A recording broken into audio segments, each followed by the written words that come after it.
नमस्कार मित्रांनो, आपले हार्दिक स्वागत आहे. आजचा हा दिवस काही साधा नाही. आज आहे गणेश जयंती. तो पावन क्षण जेव्हा माते पार्वतीच्या स्नेहातून जन्म झाला गौरीनंदन श्री गणेशाचा. हा दिवस भक्तीने मन ओलावून टाकणारा आहे. बाप्पाच्या नामस्मरणाने अंतःकरण शांत करणारा आहे.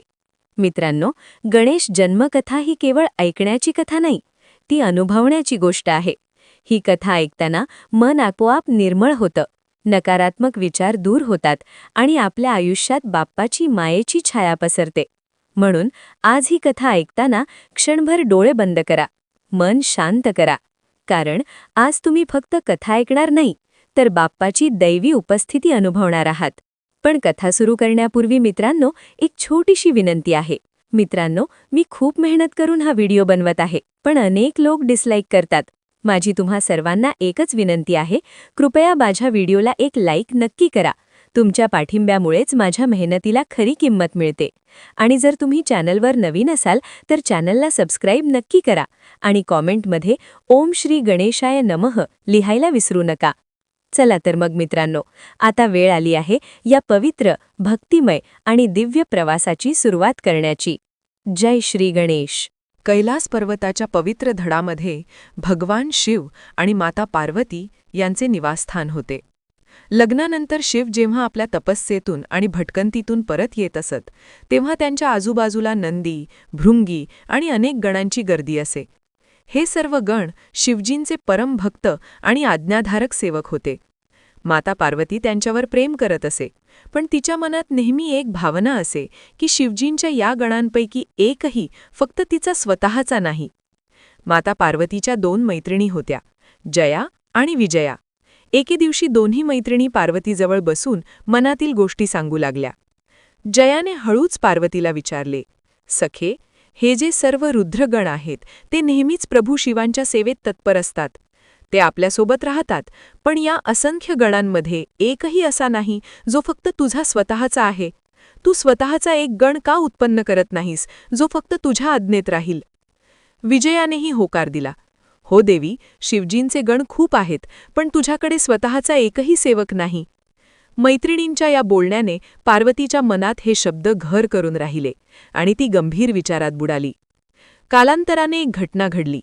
एके दिवशी माता पार्वती स्नान करायला जात होत्या. त्यांनी आपल्या दारावर नंदीला पहारा द्यायला सांगितले.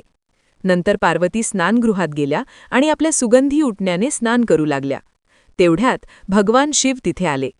महादेव आपल्या प्राणप्रिय पार्वतीला भेटण्यासाठी उत्सुक होते, म्हणून ते थेट आत जाऊ लागले. शिवजींना येताना पाहून नंदीला आनंद झाला.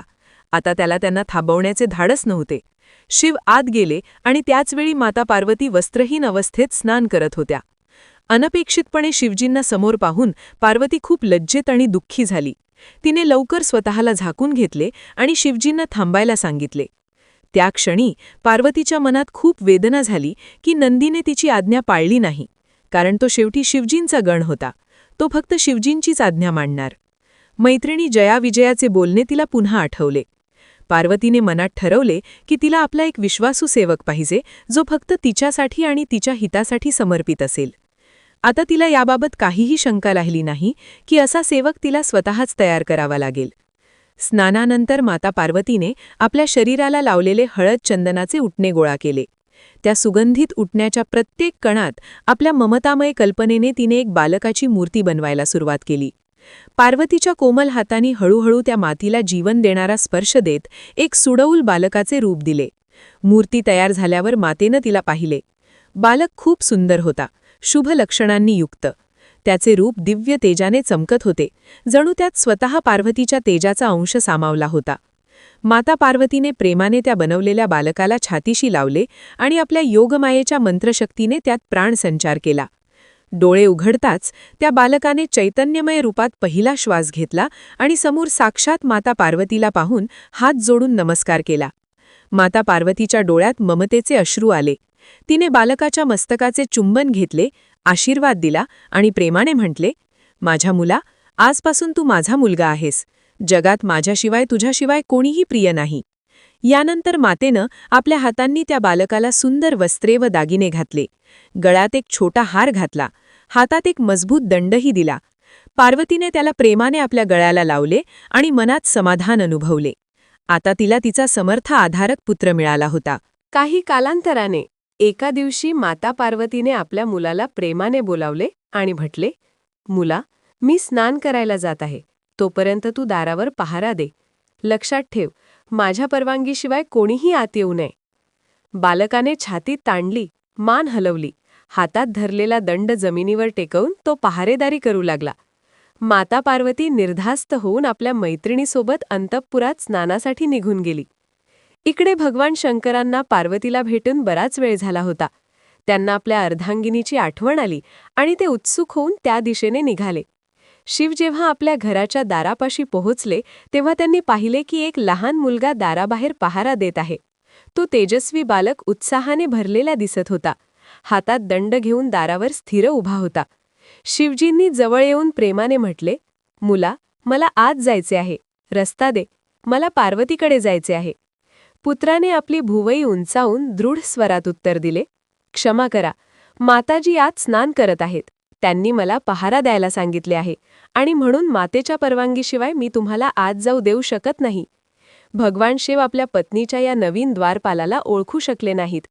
त्यांनी पुन्हा समजावून सांगितले, मुला, मी शिव आहे, पार्वतीचा पती. हे माझेच घर आहे, मला आत जाऊ दे. पण तो बालक आपल्या मतावर ठाम होता. त्याने 2 पावले पुढे जाऊन आपला दंड आडवा धरत म्हटले, माझ्या मातेने आदेश दिला आहे की तिच्या परवानगीशिवाय कोणालाही आत जाऊ देऊ नकोस. मग तुम्ही स्वतः शिव असलात तरी मी माझे कर्तव्य सोडू शकत नाही. हे ऐकून महादेवांची भुवई ताणली गेली. त्यांच्यासाठी ही गोष्ट अनपेक्षित होती की कोणी द्वारपाल त्यांना त्यांच्या स्वतःच्या घरात प्रवेश करण्यापासून थांबवत आहे. रागावलेल्या स्वरात शिव म्हणाले, मूर्ख मुला, तुला माहीत नाही का की मी पार्वतीचा आणि या घराचा स्वामी आहे? बाजूला हो माझ्या रस्त्यातून. तो बालकही मातेच्या आदेशावर ठाम होता. त्याने पुन्हा महादेवांना थांबवत म्हटले, तुम्ही भगवान शिव असा किंवा कोणीही, जोपर्यंत माझी माता स्नानातून बाहेर येत नाही तोपर्यंत मी तुम्हाला आत जाऊ देणार नाही. असे म्हणत त्याने आपला दंड जमिनीवर जोरात आपटला, जणू तो इशारा देत होता. शिवजींचा धीर आता सुटला. ते क्रोधित होऊन गंभीर स्वरात म्हणाले, मुला, शेवटचं सांगतो, मला रस्ता दे, मी माझ्या पत्नीकडे जाणार आहे, हा माझा अधिकार आहे. पण त्या निर्भीड बालकाने भगवान शंकरांच्या इशाऱ्याकडेही दुर्लक्ष केले. त्याने स्पष्ट उत्तर दिले, मला क्षमा करा, पण मी आई पार्वतीच्या आज्ञेविरुद्ध एक पाऊलही मागे हटणार नाही. तुम्ही परत जा. आता तो बालक आणि शिव समोरासमोर उभे होते. बालकाच्या दृढ निश्चयाने महादेवांचा राग आणखी वाढला. परिस्थिती गंभीर झाली. शिवजींनी रागाने आपल्या गणांना आदेश दिला, या उद्धट बालकाला माझ्या रस्त्यावरून हटवा. लगेच नंदी भृंगी यांसह भगवान शिवांचे अनेक गण गुरगुरत पुढे सरसावले. ते सर्व मिळून त्या बालकाला रस्त्यावरून हटवण्याचा प्रयत्न करू लागले. एका बाजूला नंदीने बालकाचा हात पकडण्याचा प्रयत्न केला, तर दुसऱ्या बाजूने भृंगीने त्याचा दंड हिसकावून घेण्याचा प्रयत्न केला. पार्वतीपुत्र खूप बलवान होता. त्याने चपळाईने आपला हात सोडवला आणि दंड फिरवून नंदी भृंगी दोघांनाही मागे ढकलले. बालकाच्या प्रहाराने शिवजींच्या गणांची रांग विस्कटली. ज्यानेही जवळ येण्याचा प्रयत्न केला तो त्या बालकाच्या जोरदार हल्ल्याने जखमी होऊन पडला. लवकरच शिवजींचे सर्व प्रमुख गण पराभूत होऊन मागे हटले. या अनपेक्षित पराभवाने शिवजींचे गण आश्चर्यचकित झाले. हा अद्भुत शक्तिशाली बालक कोण आहे आणि एकट्याने सर्व गणांना हरवले? हे कोणालाही समजत नव्हते. स्वतः भगवान शिवही काही काळ आश्चर्यचकित झाले, पण क्षणात त्यांचा राग पुन्हा भडकला. ते गर्जना करत त्रिशूल उचलला आणि युद्धाची घोषणा केली. शिवजींची गर्जना दूरवर घुमली. नारद मुनी आकाशातून ही घटना पाहत होते. परिस्थितीचं गांभीर्य पाहून ते लगेच देवलोकात पोहोचले आणि विष्णू आणि इंद्र यांच्यासह सर्व देवांना तिथे येण्याची विनंती केली. इकडे भगवान शिवांच्या रागाने संपूर्ण कैलास पर्वताचा परिसर थरथरू लागला. माता पार्वती अजूनही स्नानगृहात होत्या, पण बाहेरचा कलकलाट ऐकून त्या सावध झाल्या. आपल्या एका मैत्रिणीला दाराकडे पाठवून बाहेर काय घडते आहे ते जाणून आणायला सांगितले. तोवर देवांची संपूर्ण सेना तिथे एकत्र झाली. स्वतः देवराज इंद्र आपला ऐरावत हत्तीवर बसून आपल्या सेनेसह शिवांना मदतीला पोहोचले. ब्रह्मा, विष्णू, कार्तिकेय सर्वांनी येऊन शिवजींना नमस्कार केला आणि युद्धासाठी तयार झाले. भगवान शिवांच्या इशाऱ्यावर देवांनी आणि गणांनी मिळून त्या बालकाला चारही बाजूंनी घेरले. तो लहान बालक तरीही निर्भीड होता. तो सिंहासारखा गर्जना करून म्हणाला, आहे जर हिंमत तर पुढे या. त्याच्या शरीरातून दिव्य तेजाची प्रभा पसरत होती. खरं तर ते माता पार्वतीचेच तेज होते, जे पुत्राच्या रक्षणासाठी ऊर्जेच्या रूपात त्याच्या चारही बाजूंनी फिरत होते. कोणाला दिसो वा न दिसो, तिथे एक अदृश्य शक्ती त्या बालकाचे रक्षण करत होती. काही देवांनी डोळे चोळून पाहिले, तर जणू एक महाकाली स्वरूप भगवती त्या बालकाच्या मागे उभ्या होत्या. ज्यांच्यावर सोडलेली शस्त्रे त्या हसत हसत गिळत होत्या. या सर्व माता पार्वतीच्याच रौद्र शक्ती होत्या, ज्या पुत्राच्या संकटात प्रगट झाल्या होत्या.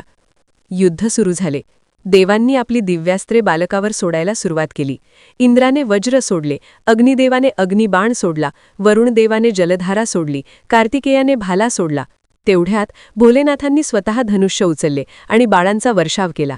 आकाशात असंख्य अस्त्रशस्त्रांच्या चमकण्याने दिवसही जणू रात्रीसारखा झाला. परंतु आश्चर्य, त्या असंख्य अस्त्रांपैकी एकही बालकाला जखमी करू शकले नाही. माता पार्वतीच्या दिव्य शक्ती कवचावर आदळून सर्व शस्त्रे निरुपयोगी ठरत होती किंवा वाटेतच नष्ट होत होती. तो बालक एकटा सर्वांच्या मध्ये उभा राहून सर्वांना हरवत होता. देवांच्या सैन्यात हाहाकार माजला. असा अद्भुत संग्राम कोणीही कधी पाहिला नव्हता. स्वतः इंद्र, वायू, कुबेर इत्यादी देवताही बालकाच्या प्रहारांनी व्याकुळ झाले. जेव्हा सर्व देव अपयशी होऊ लागले, तेव्हा श्रीहरी विष्णूंनी शिवजींजवळ येऊन म्हटले, प्रभू, या बालकाला फसवल्याशिवाय हरवणं कठीण आहे. यात माता शक्तीचे अपरिमित बल सामावले आहे. आपल्याला काही विशेष उपाय करावा लागेल. शिवजींनी गंभीर मुद्रेने सहमती दिली. तेव्हा विष्णूंनी आपल्या सुदर्शन चक्राच्या मायेने अनेक भ्रम निर्माण करून बालकाला गोंधळात पाडण्याचा प्रयत्न केला. कधी ते समोर आपली शेकडो विभाजित रूपे दाखवू लागले, तर कधी अदृश्य होऊन वेगवेगळे प्रहार करू लागले. त्या बालकाने मायावी छायांवर प्रहार करायला सुरुवात केली, पण विष्णूमुळे त्याला क्षणभर भ्रम झाला. त्या क्षणी शिवजींनी संधी साधली. त्रिकालदर्शी महादेवांना समजले होते की आता विलंब न करता अंतिम वार करायला हवा, नाहीतर पुन्हा संधी मिळणार नाही. जसा बालकाचे लक्ष क्षणभर विचलित झाले, भगवान शंकरांनी आपला त्रिशूल पूर्ण शक्तीने फिरवून बालकाच्या दिशेने सोडला. डोळे मिटायचा अवधीही न मिळता त्रिशूल विजेसारखा चमकत आला आणि त्या निष्पाप बालकाची मान छेदून गेला. एखादी वेदनादायक किंकाळीही बाहेर येऊ शकली नाही. पुढच्या क्षणी बालकाचे मस्तक कापून दूर पडले. त्याचे निष्प्राण शरीर धडामकन जमिनीवर पडले आणि त्याच्या शरीरातून रक्ताची धार जमिनीवर वाहू लागली. क्षणभर आधीपर्यंत पूर्ण धैर्याने उभा असलेला तो बालक आता निर्जीव पडला होता. युद्धभूमीवर अचानक शांतता पसरली. इंद्र आणि सर्व देवगण जिथे होते तिथेच थांबले. शिवजींचे गणही आश्चर्य आणि भीतीने स्तब्ध झाले. कोणाच्याही तोंडून एक शब्दही निघत नव्हता. भगवान शिव यांच्या पायाजवळ पार्वतीपुत्राचे धड निष्प्राण पडले होते आणि काही अंतरावर त्याचे मस्तक रक्ताने भरलेल्या मातीवर उलटे पडले होते. काही क्षणातच ही हाहाकानी बातमी माता पार्वतींपर्यंत पोहोचली. जसे तिला कळले की तिच्या लाडक्या मुलाचा वध झाला आहे, तसे तिच्या पायाखालची जमीन सरकली. पार्वतीने अर्धवस्त्र अवस्थेत भिजलेल्या कपड्यांसह स्नानगृहातून बाहेर धाव घेतली. बाहेर आल्यावर तिने जे दृश्य पाहिले ते पाहून तिचे डोळे विस्फारले. तिच्या प्रिय पुत्राचे शिर शरीरापासून वेगळे होऊन दूर पडले होते आणि त्याचे शरीर निष्प्राण जमिनीवर पडले होते. सर्वत्र रक्त पसरलेले होते आणि स्तब्ध शांतता पसरली होती. त्या क्षणी माता पार्वतीच्या हृदयावर जणू वज्रपात झाला. पार्वती विलाप करत आपल्या मुलाचे शरीर जवळ घेत जमिनीवर बसली आणि त्याचे रक्तबंबाळ शरीर मांडीवर घेऊन आक्रोश करू लागली. ती शुद्ध हरपल्यासारखी रडत होती. हाय माझ्या बाळा, हे काय झाले? कोणी माझ्या निर्दोष मुलाला मारले? तिच्या करुण आक्रोशाने त्रैलोक्यात एक शोकतरंग पसरला. सृष्टीची आदिशक्ती एका असह्य दुःखातून जात होती. बघता बघता पार्वतीच्या दुःखाने भयानक रूप घेतले. तिच्या डोळ्यातील करुणेचे अश्रू आता धगधगत्या अंगारात बदलू लागले. रडणारी बिलगणारी पार्वती अचानक स्थिर झाली. तिने मुलाचा मृतदेह हलकेत जमिनीवर ठेवला आणि गंभीर स्वरात म्हणाली, माझ्या बाळा, आता तुझे मारेकऱ्यांचा नाश करूनच मी थांबेन. यानंतर माता उभ्या राहिल्या. आता तिच्या डोळ्यात अथांग रागाचा महापूर उमटत होता. तिच्या तोंडातून एकही शब्द बाहेर पडला नाही, पण तिच्या प्रत्येक रोमकणातून विनाशाची ऊर्जा बाहेर पडू लागली. क्षणार्धात सर्व दिशा लाल तेजांनी भरून गेल्या. पार्वतीने रागाने थरथरत आपला तिसरा डोळा उघडला आणि भयानक गर्जना केली. त्या क्षणी तिथे असंख्य देवी स्वरूप प्रगट होऊ लागले. भयान रूपाच्या काली, चंडिका, भैरवी, दुर्गासारख्या असंख्य शक्तिदेव्या माता पार्वतीच्या क्रोधातून उत्पन्न झाल्या. त्यांचे केस मोकळे सोडलेले होते, डोळ्यात ज्वाळा निघत होत्या, दात लांब आणि तीक्ष्ण होते. कोणी हातात तलवारी आणि त्रिशूल घेतले होते, तर कोणी अग्नीच्या ज्वाळांनी वेढलेले होते. त्यांची संख्या शेकडो हजारोंमध्ये होती आणि प्रत्येक देवी खूप शक्तिशाली व उन्नत दिसत होती. माता पार्वतीने रागाने भरलेल्या स्वरात त्या सर्व शक्तींना आदेश दिला, ज्या देवांनी आणि गणांनी माझ्या मुलाच्या हत्येत हात दिला असेल त्या सर्वांचा नाश करा. एकही जिवंत राहू नये. मातेचा आदेश मिळताच जय भवानी असा घोष करत त्या सर्व रौद्र शक्ती चारही बाजूंनी तुटून पडल्या. क्षणार्धात हाहाकार माजला. जे देवांनी आत्ताच युद्धात विजयाचा झेंडा फडकवला होता तेच आता जीव वाचवण्यासाठी इकडे तिकडे पळत होते. काली चंडिकासारख्या देवी शक्ती देवांना हरवण्यासाठी धावल्या. एका शक्तीने इंद्राला पकडले आणि आपल्या विशाल दातांनी त्याला चावण्यास तयार झाली. दुसऱ्या शक्तीने अग्निदेवाला केसांनी पकडून ओढायला सुरुवात केली. कोणी शक्ती वायुदेवाचा गळा दाबून धरत होती, तर कोणी वरुणदेवाला आपल्या जिभेने लपेटून घेत होती. शिवजींचे गणही या प्रचंड शक्तींच्या हल्ल्यांनी त्रस्त झाले होते. सर्वत्र हाहाकार माजला होता.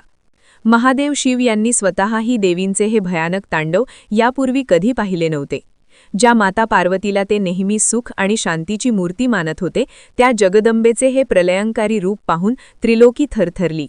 आता स्वतः विश्वाचे पालनकर्ता विष्णू आणि सृष्टीकर्ता ब्रह्मालाही भीती वाटू लागली की जर लवकर काही केले नाही तर संपूर्ण सृष्टी एका क्षणात नष्ट होईल. काही मार्ग न दिसल्याने सर्व देव आणि ऋषीगण मिळून माता पार्वतींच्या शरण गेले. ते दुरून हात जोडून विनवणी करू लागले, हे जगज्जननी, कृपा करा देवी, आपला राग शांत करा.